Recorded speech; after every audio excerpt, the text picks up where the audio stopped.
आप देख रहे हैं मेरा यूट्यूब चैनल। इस वक्त हम मौजूद है इस्लामाबाद हाई कोर्ट में और आज एक अहम केस था। अलीमा खान जो कि इमरान खान की बहन है, उनका नाम ECL से निकालने की दरख्वास्त पर समाअत थी। इसके अलावा आज सुबह सुबह अली अमीन गंडापुर जो थे, जो KPK के वज़ीर आला हैं, वो भी इस्लामाबाद हाई कोर्ट में आए और इमरान खान की रिहाई के लिए, पे रोल पर रिहाई के लिए उन्होंने भी एक दरख्वास्त दायर किया। हारून कुरैशी मेरे साथ मौजूद हैं जो इस्लामाबाद हाई कोर्ट को कवर करते हैं। हारून, ये बताइएगा कि जो सिचुएशन चल रही है, इस सिचुएशन में आखिर अलीमा खान को क्या ज़रूरत पेश है कि वो बाहर का सफ़र करना चाह रही हैं और ECL से अपने नाम निकलवाने की दरख्वास्त उन्होंने जो दायर की थी उस पर भी आसमात थी, तो कमरा अदालत में क्या हुआ? बिल्कुल, आज अलीमा खान का नाम ECL से निकालने की दरख्वास्त पर समाअत थी। गुज़श्ता समाअत पे जो परसों हुई थी उसमें अदालत ने FIA को नोटिस इशू किया था और FIA को कहा था कि आप आकर जवाब जमा करवाएं कि अलीमा खान का नाम ECL में क्यों डाला गया है। अब होता यह है कि ECL में जो नाम डाला जाता है वो वफाकी कैबिनेट जो है वो डालती है, लेकिन वफाकी कैबिनेट को जब सिफारिशात आती हैं कहीं से तो उसके बाद वो फिर उस शख्स का नाम जो है वो ECL में डालती हैं। आज FIA की तरफ से जो रिपोर्ट पेश की गई उसमें कहा गया कि अलीमा खान जो थाना सादकाबाद रावलपिंडी में एक इंसदाद दहशतगर्दी का एक मुकदमा है जिसमें अलीमा खान नामजद हैं, इसलिए उनका नाम जो है ECL में डाला गया है DIG रावलपिंडी पंजाब पुलिस की जानिब से। अलीमा खान के जो वकला हैं उन्होंने अदालत में ये कहा कि आप, हमें पहले नहीं पता था, हमें अचानक पता चलता है, हमारे मुकदमात दर्ज हो जाते हैं, हमें पता ही नहीं होता और फिर उसके बाद अचानक हमें पता चलता है कि हमारे खिलाफ मुकदमात दर्ज हैं।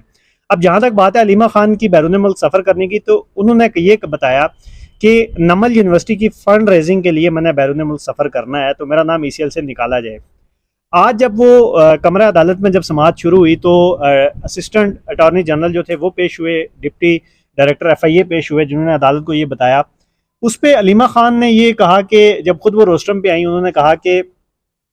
मुझे अचानक पता चलता है कि मैं इश्तिहारी हूँ, पंजाब पुलिस ने मुझे इश्तिहारी करार दिया हुआ है, तो लिहाजा आप ऐसा करें कि आप DIG को बुलाएं और वो मुझे यहाँ से अरेस्ट करें। मैं तब तक अदालत से नहीं जाऊंगी जब तक मुझे अरेस्ट नहीं किया जाता। तो उस पर कमरा अदालत से अरेस्ट कैसे किया जा सकता है? बस वो चाह रही थी कि कमरा अदालत से अरेस्ट किया जाए उनको, लेकिन जिसपे इस्लामाबाद हाई कोर्ट के जो जस्टिस हैं खादम हुसैन सोमरो साहब जो इस केस की समाअत कर रहे थे, उन्होंने ये कहा कि जो पंजाब पुलिस है वो डायरेक्टली इस्लामाबाद हाई कोर्ट की जुरिस्डिक्शन में नहीं आती। हाँ, अगर ये मामला इस्लामाबाद का होता तो हम इस्लामाबाद के DIG को भी नोटिस इशू करते, अगर ज़रूरत पड़ती तो IG को भी नोटिस इशू करते, और अगर तौहीन अदालत के नोटिस की भी कहीं ज़रूरत पड़ती तो हम वो भी करते। लेकिन चूंकि ये मामला पंजाब का है तो लिहाजा आपको पंजाब से रुजू करना पड़ेगा। उसमें फिर जो राना मुदस्सिर थे, जो अलीमा खान के वकील थे, उन्होंने दलाइल मजीद भी दिए। उन्होंने कहा कि आप पुलिस को शामिल करें, इस्लामाबाद पुलिस को भी। तो जिसपे अदालत ने यह कहा कि जब आपने पुलिस को पार्टी नहीं बनाया तो हम उसमें पुलिस को शामिल नहीं कर सकते, इस्लामाबाद पुलिस को। फिर उन्होंने ये कहा कि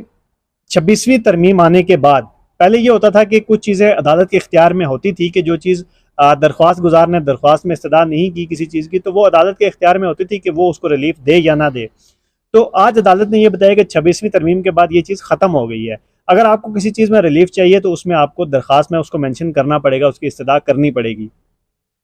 नियाजुल्लाह नियाजी फिर रोस्टम पे आए, जो तहरीक इंसाफ के वकील भी हैं और तर्जुमान भी हैं इमरान खान के। उन्होंने जो इस्लामाबाद हाई कोर्ट के जस्टिस है इनाम अमीन मिनहास साहब, उनके एक फैसले का रेफरेंस दिया कि ऐसा ही केस उनके पास था, तो उसमें जो दरख्वास्त गुजार था उसको रिलीफ दे दिया गया था। जिसपे अदालत ने उन्हें यह बताया कि बिल्कुल ऐसा केस था, लेकिन उसमें जो दरख्वास्त गुजार था, अगर उस पर मुकदमा था तो वो बेल पे था, वो बेल हासिल कर चुका था, उसके बाद वो हाई कोर्ट में इस मामले में आया था। तो अब उनकी जो दरख्वास्त जमानत है, जो बेल की दरख्वास्त है, चूँकि मुकदमा जो है वो पंजाब का है, सादकाबाद थाना रावलपिंडी में मुकदमा दर्ज है, तो उनको पहले इंसदाद दहशतगर्दी अदालत रावलपिंडी से जमानत लेनी पड़ेगी, बेल लेनी पड़ेगी। उसके बाद फिर इस्लामाबाद हाई कोर्ट देखेगा कि अब उस केस की नौयत क्या है, कि उनका नाम ECL से अगर निकाला जाए तो किस कानून उस पर क्या कहता है, और अगर उसमें रहेगा तो उस पर कानून क्या कहता है। उस पर जो असिस्टेंट अटॉर्नी जनरल हैं वो अदालत को बताएंगे कि कानून क्या कहता है। अब दिलचस्प सूरत हाल है कि उसमें जब अलीमा खान ने बार बार रोस्टरम पे आकर बात करने की कोशिश की, तो जिसपे अदालत ने यही बताया उनको कि आपके जो वकला हैं, आपके वकील हैं, उन्होंने पूरी तरीके से आपको एजुकेट नहीं किया कि जो पार्टी जिसको पटिशन में नहीं बनाया जाता उसको नोटिस इशू नहीं किए जा सकते। तो लिहाजा अदालत ने जो PTI के वकला थे उनको भी ये कहा कि आप पहले अपने जो दरख्वास्त गुजार है उनको प्रॉपर एजुकेट करें, पूरी मालूमात दें, उन्हें बताएं कि इस्लामाबाद हाई कोर्ट ने कानून के दायरे इख्तियार में रहकर काम करना है, कानून को फॉलो करेंगे तो हमारा काम होगा। तो लिहाजा आप चूँकि ये चीज़ तो वाज़ेह हो गई कि पंजाब पुलिस की तरफ से सिफारिश आई थी डीआईजी रावलपिंडी की तरफ से, जिसकी सिफारिश पे इस्लामाबाद जो वफाकी हुकूमत है उन्होंने नाम ईसीएल में डाला, और अब अगली समाअत अगले हफ्ते के लिए अदालत ने मुलतवी की है। लेकिन उससे पहले ज़रूरी ये है, अलीमा खान को अगर रिलीफ चाहिए तो उनके वकला को चाहिए कि वो पहले इंसदाद दहशतगर्दी अदालत से जो जिस मुकदमे में वो नामजद हैं, जो मुकदमा उन पे है उस पर वो बेल लें, फिर उसके बाद वो हाई कोर्ट में आए तो फिर देखा जाएगा कि उनके केस के आगे नोयत क्या होगी। रोन आज सुबह सुबह अली अमीन गंडापुर साहब इस्लामाबाद हाई कोर्ट में आए हैं और हमने देखा कि वो पे रोल पर इमरान खान की रिहाई की उन्होंने इस्लामाबाद हाई कोर्ट में दरख्वास्त दायर किया। तो क्या आपको लगता है कि कल तो रात तक वो काफ़ी देर अडाला जेल के बाहर थे और उनकी मुलाकात भी नहीं करवाई गई, तो इमरान खान साहब को रिहाई मिल सकती है पे रोल? देखें, इस पे तो जब ये अदालत के सामने मैटर आएगा तो फिर अदालत इसमें देखेगी कि कानून इस हवाले से क्या कहता है, और ये तहरीक इंसाफ के वकला पे डिपेंड करता है कि वो कितने अच्छे तरीके से अदालत को इस चीज़ पे कायल कर सकते हैं।